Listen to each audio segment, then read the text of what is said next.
Saya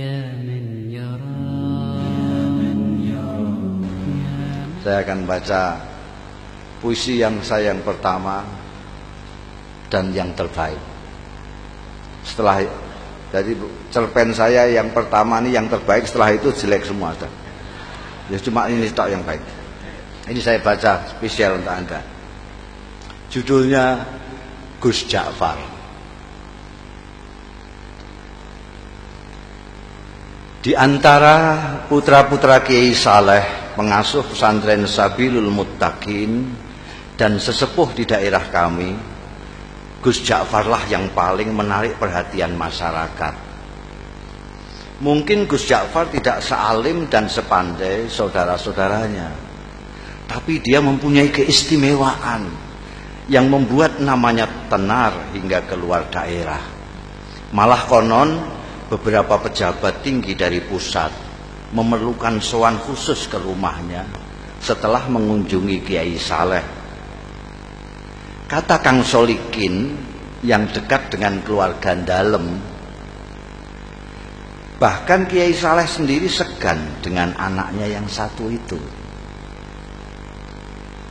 Kata Kiai, Gus Ja'far itu lebih tua dari beliau sendiri. Cerita Kang Solikin suatu hari kepada kawan-kawannya yang sedang membicarakan putra bungsu Kiai Saleh itu. Saya sendiri tak paham apa maksudnya kok anaknya lebih tua dari beliau itu. Tapi Gus Ja'far memang luar biasa, kata Mas Bambang, pegawai Pemda yang sering mengikuti pengajian subuh Kiai Saleh. Matanya itu loh, sekilas saja beliau melihat kening orang, kok langsung bisa melihat rahasianya yang tersembunyi. Kalian ingat enggak Sumini yang anak penjual rujak di terminal lama yang dijuluki perawan tua itu? Sebelum dilamar orang Sabrang kan ketemu Gus Ja'far. Waktu itu Gus Ja'far bilang, "Sum, kulihat kok keningmu kok bersinar, sudah ada yang ngelamar ya?" Duh, tak lama kemudian orang Sabrang itu datang melamar Sumini. Kang Kandar kan juga begitu, timpal Mas Guru Slamet. Kalian kan mendengar sendiri ketika Gus Ja'far bilang kepada tukang kebun SD 4 itu, "Kang, saya lihat hidung sampean kok sudah bengkok. Sudah capek menghirup napas ya?" Loh, ternyata besoknya Kang Kandar meninggal.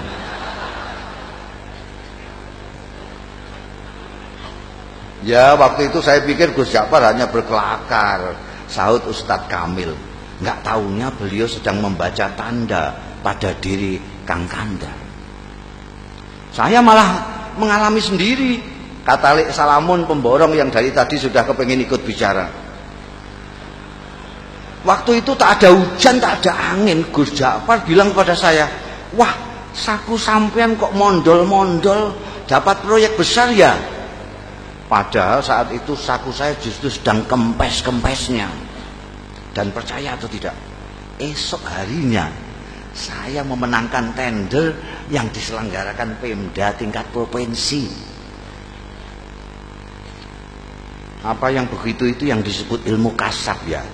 Tanya Pak Carik yang sejak tadi hanya asik mendengarkan. Mungkin saja, jawab Ustadz Kamil. Makanya saya justru takut ketemu Gus Ja'far itu. Takut dibaca tanda-tanda buruk saya. Lalu pikiran saya terganggu. Maka ketika kemudian sikap Gus Ja'far berubah, masyarakat pun geger. Terutama para santri kalong, orang-orang kampung yang ikut mengaji tapi tidak tinggal di pesantren seperti Kang Solikin yang selama ini merasa dekat dengan beliau. Mula-mula Gus Ja'far menghilang berminggu-minggu. Kemudian ketika kembali, tahu-tahu sikapnya berubah menjadi manusia biasa. Dia sama sekali berhenti dan tak mau lagi membaca tanda-tanda. Tak mau lagi memberikan isyarat-isyarat yang berbau ramalan. Ringkas kata, dia benar-benar kehilangan keistimewaannya. Jangan-jangan ilmu beliau hilang pada saat beliau menghilang itu. Komentar Mas Guru Slamet penuh penyesalan. Wah, sayang sekali. Apa gerangan yang terjadi pada beliau ya? Kemana beliau pergi saat menghilang pun kita tidak tahu, kata Lek Salamun. Kalau saja kita tahu kemana beliau pergi, mungkin kita akan mengetahui apa yang terjadi pada beliau dan mengapa beliau kemudian berubah. Tapi bagaimanapun ini ada hikmahnya, ujar Ustadz Kamil. Paling tidak kini kita tidak bisa setiap saat menemui Gus Ja'far kini kita bisa setiap saat menemui Gus Ja'far tanpa merasa deg-degan dan was-was. Bisa mengikuti pengajiannya dengan niat tulus mencari ilmu, tidak takut ditebak-tebak. Maka jika kita ingin mengetahui apa yang terjadi dengan Gus kita ini hingga sikapnya berubah dan ilmunya hilang, sebaiknya kita langsung saja menemui beliau. Begitulah sesuai usul Ustadz Kamil pada malam Jumat sehabis wiridan salat Isya, saat mana Gus Ja'far Prai tidak mengajar, rombongan santri Kalong sengaja mendatangi rumahnya. Kali ini hampir semua anggota rombongan merasakan keakraban Gus Ja'far jauh melebihi yang sudah-sudah. Mungkin karena kini tidak ada lagi sekat berupa rasa segan, was-was dan takut dibaca tanda-tandanya. Setelah ngobrol kesana kemari, akhirnya Ustadz Kamil berterus terang mengungkapkan maksud utama kedatangan rombongan. Gus, di samping silaturahmi seperti biasa, malam ini kami datang juga dengan sedikit keperluan khusus. Singkatnya, kami penasaran dan sangat ingin tahu latar belakang perubahan sikap sampean. Perubahan apa? Tanya Gus Ja'far sambil tersenyum penuh arti. Sikap yang mana? Kalian ini ada-ada saja. Saya kok merasa tidak berubah. Dulu sampean kan biasa dan suka membaca tanda-tanda orang, tukas Mas Guru Slamet. Kok sekarang tiba-tiba makpet? Sampean tak mau lagi membaca, bahkan diminta pun tak mau. Oh itu, kata Gus Ja'far seperti benar-benar baru tahu. Tapi dia tidak segera meneruskan bicaranya. Diam agak lama. Baru setelah menyeruput kopi di depannya, dia melanjutkan. Ceritanya panjang. Dia berhenti lagi, membuat kami tidak sabar. Tapi kami diam saja. Kalian ingat enggak saya lama menghilang? Akhirnya Gus Ja'far bertanya, membuat kami yakin bahwa dia benar-benar siap untuk bercerita. Maka serempak kami mengangguk. Suatu malam saya bermimpi ketemu almarhum ayah. Dan saya disuruh mencari seorang wali sepuh yang tinggal di sebuah desa kecil di lereng gunung yang jaraknya dari sini sekitar 200 km ke arah selatan. Namanya Kiai Tawakal. Kata ayah dalam mimpi itu, hanya kiai-kiai tertentu yang tahu tentang kiai yang usianya sudah lebih 100 tahun ini.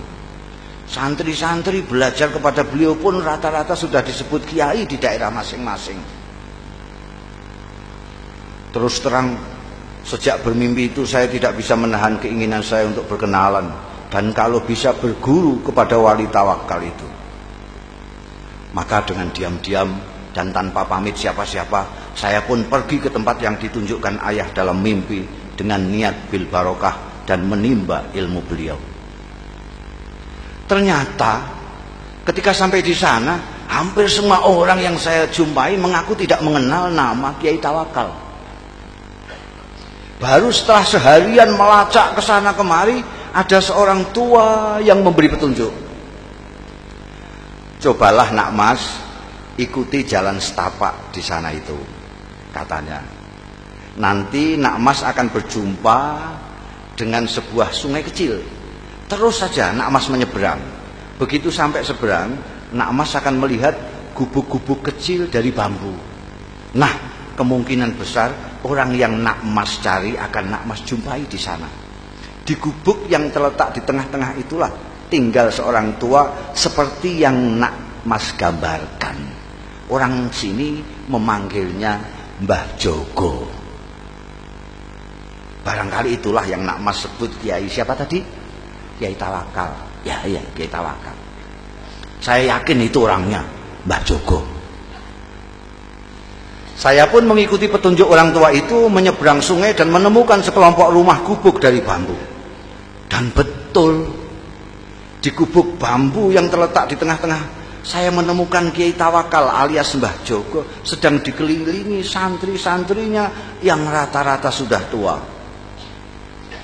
Saya diterima dengan penuh keramahan, seolah-olah saya sudah merupakan bagian dari mereka. Dan kalian tahu, ternyata penampilan Kiai Tawakal sama sekali tidak mencerminkan sosoknya sebagai orang tua. Tubuhnya tegap, wajahnya berseri-seri, kedua matanya indah memancarkan kearifan. Bicaranya jelas dan teratur, hampir semua kalimat yang meluncur dari mulutnya bermuatan kata-kata hikmah. Tiba-tiba Gus Ja'far berhenti, menarik napas panjang, baru kemudian melanjutkan. Hanya ada satu hal yang membuat saya terkejut dan terganggu. Saya melihat di kening beliau yang lapang ada tanda yang jelas sekali, seolah-olah saya membaca tulisan dengan huruf yang cukup besar dan berbunyi ahli neraka. Astagfirullah. Belum pernah selama ini saya melihat tanda yang begitu gamblang. Saya ingin tidak mempercayai apa yang saya lihat. Pasti saya keliru. Masa seorang yang dikenal wali, berilmu tinggi, dan disegani banyak kiai yang lain disurat sebagai ahli neraka? Tak mungkin.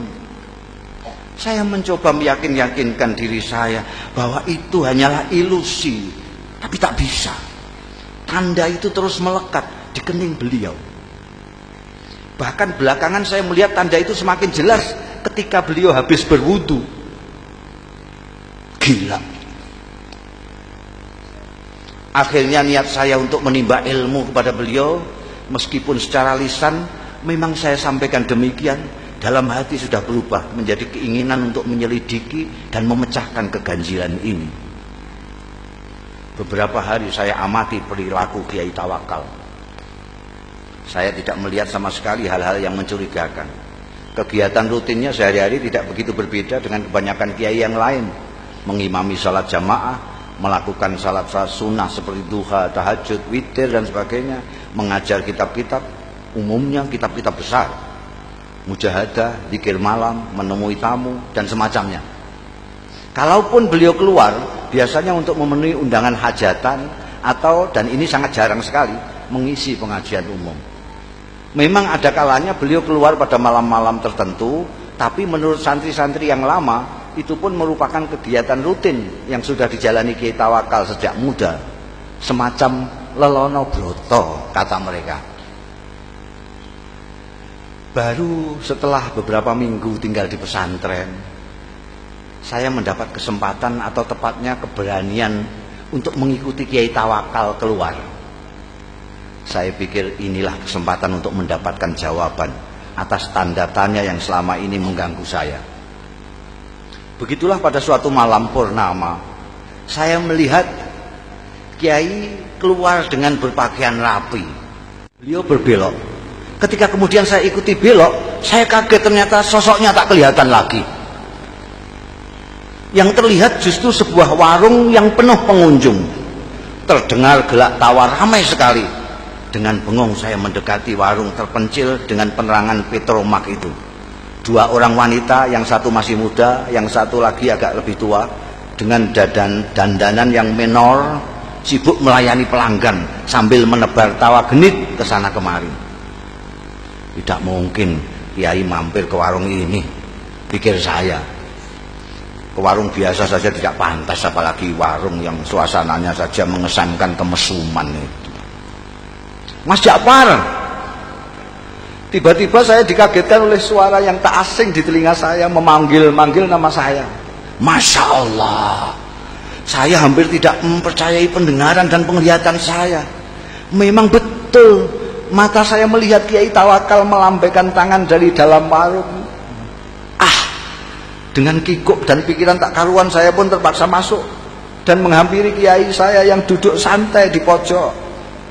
Warung penuh dengan asap rokok.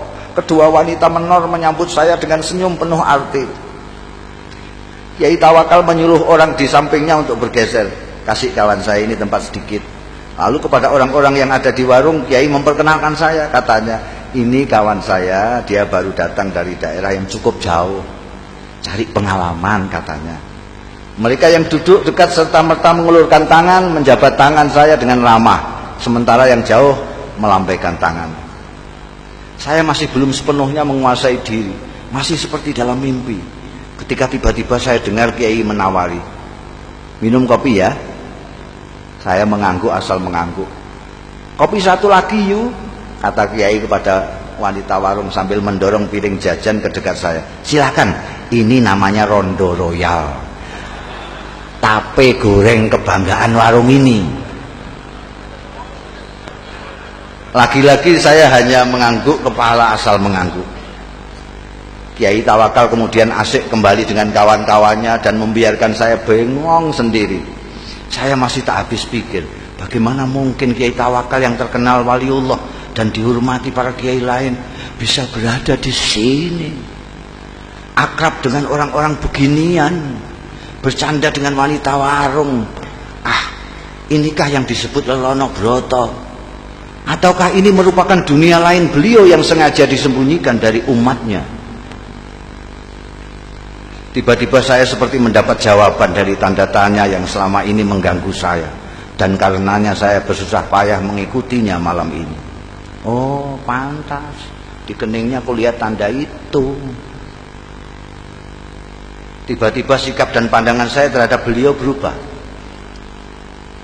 Mas, sudah larut malam. Tiba-tiba suara Kiai Tawakal membuyarkan lamunan saya. Kita pulang yuk. Dan tanpa menunggu jawaban saya, Kiai membayari minuman dan makanan kami, berdiri, melambai kepada semua, kemudian keluar. Seperti kerbau dicocok hidung, saya pun mengikutinya. Ternyata setelah melewati kebun sengon, Kiai Tawakal tidak menyusuri jalan-jalan yang tadi kami lewati. Biar cepat, kita mengambil jalan pintas saja ya, katanya. Kami melewati pematang, lalu menerobos hutan, dan akhirnya sampai di sebuah sungai. Dan sekali lagi saya menyaksikan kejadian yang mengguncangkan. Kiai Tawakal berjalan di atas permukaan air sungai seolah-olah di atas jalan biasa saja. Delonyor-delonyor. Sampai di seberang, beliau menoleh ke arah saya yang masih berdiri mematung. Beliau melambai, ayo, teriaknya. Untung saya bisa berenang. Saya pun kemudian berenang menyeberangi sungai yang cukup lebar. Sampai di seberang, ternyata Kiai Tawakal sudah duduk-duduk di bawah pohon randu alas menunggu. Kita istirahat sebentar, katanya, tanpa menengok saya yang sibuk berpakaian. Kita pasti punya waktu, insya Allah sebelum subuh kita sudah sampai pondok. Setelah saya ikut duduk di sampingnya, tiba-tiba dengan suara berwibawa, Kiai berkata mengejutkan, bagaimana? Kau sudah menemukan apa yang kau cari? Apakah kau sudah menemukan pembenar dari tanda yang kau baca di kening saya? Mengapa kau seperti masih terkejut? Apakah kau yang mahir melihat tanda-tanda menjadi ragu terhadap kemahiranmu sendiri? Dingin air sungai rasanya semakin menusuk mendengar rentetan pertanyaan beliau yang menelanjangi itu. Saya tidak bisa berkata apa-apa. Beliau yang kemudian terus berbicara. Anak muda, kau tidak perlu mencemaskan saya hanya karena kau melihat tanda ahli neraka di kening saya. Kau pun tidak perlu bersusah payah mencari bukti yang menunjukkan bahwa aku memang pantas masuk neraka. Karena pertama, apa yang kau lihat belum tentu merupakan hasil dari pandangan kalbumu yang bening. Kedua, kau tak akan tahu sebagaimana neraka, surga, aku adalah milik Allah. Maka terserah kehendaknya, apakah ia mau memasukkan diriku ke surga atau ke neraka. Untuk memasukkan hambanya ke surga atau neraka, sebenarnya lah ia tidak memerlukan alasan. Sebagai kiai, apakah kau berani menjamin amalmu pasti mengantarkanmu ke surga kelak? Atau kau berani mengatakan bahwa orang-orang di warung yang tadi kau pandang sebelah mata itu pasti masuk neraka? Kita berbuat baik karena kita ingin dipandang baik olehnya. Kita ingin berdekat-dekat dengannya. Tapi kita tidak berhak menuntut balasan kebaikan kita darinya. Mengapa? Karena kebaikan kita pun berasal darinya. Bukan begitu? Bukan begitu. Aku hanya bisa menuntut. Sementara Kiai Tawakal terus berbicara sambil menepuk-nepuk punggung saya. Kau harus lebih berhati-hati bila mendapat cobaan Allah berupa anugerah. Cobaan yang berupa anugerah tidak kalah gawatnya dibanding cobaan yang berupa penderitaan. Seperti mereka yang di warung tadi, kebanyakan mereka orang susah. Orang susah sulit kau bayangkan bersikap takabur atau ujub, atau sikap-sikap lain yang cenderung membesarkan diri sendiri. Berbeda dengan mereka yang mempunyai kemampuan dan kelebihan. Godaan untuk takabur, sombong dan sebagainya itu datang setiap saat. Apalagi bila kemampuan dan kelebihan itu diakui oleh banyak pihak. Malam itu saya benar-benar merasa mendapatkan pemahaman dan pandangan baru dari apa yang selama ini sudah saya ketahui. Ayo kita pulang.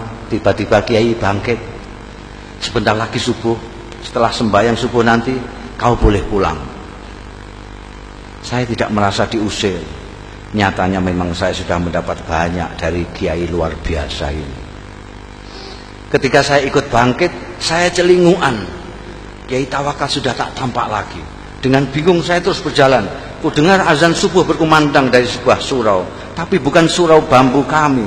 Seperti orang linglung, saya datangi surau itu dengan harapan bisa ketemu dan berjamaah salat subuh dengan Kiai Tawakal. Tapi jangankan Kiai Tawakal, orang yang mirip beliau pun tak ada. Tak seorang pun dari mereka yang berada di surau itu yang saya kenal. Baru setelah sembahyang, seseorang menghampiri saya. Apakah sampean Ja'far? Tanyanya. Ketika saya mengiyakan, orang itu pun menyerahkan sebuah bungkusan besar yang ternyata berisi barang-barang milik saya sendiri. Ini titipan Mbah Jogo. Katanya milik sampean. Beliau di mana? Tanya saya buru-buru. Mana saya tahu, jawabnya. Mbah Joko datang dan pergi semaunya. Tak ada seorang pun yang tahu dari mana beliau datang dan kemana beliau pergi. Begitulah ceritanya. Dan Kiai Tawakal alias Mbah Joko yang telah berhasil mengubah sikap saya itu tetap merupakan misteri. Gus Ja'far sudah mengakhiri ceritanya, tapi kami yang dari tadi suntuk mendengarkan masih diam tercenung sampai Gus Ja'far kembali menawarkan sungguhannya. Monggo, monggo, tidak. Wassalamualaikum warahmatullahi wabarakatuh.